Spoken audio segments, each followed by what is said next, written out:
How to open Wells Fargo bank account online. Hi guys, welcome to our channel. Let's begin. In this video, I will guide you on how you can open Wells Fargo bank account online.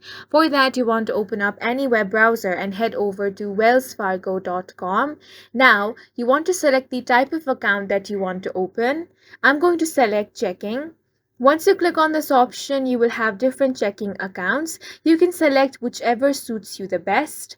Now, you want to click on the Open Now option.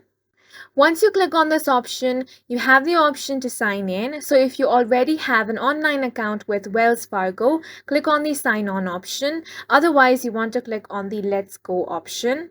Now, in order to start, you will have to enter some information. Go ahead and enter your social security number on this box. Then you want to enter your mobile number on the next box. Now click on the Agree and Continue option. After that, you will have to enter your personal information such as name, occupation, and financial details.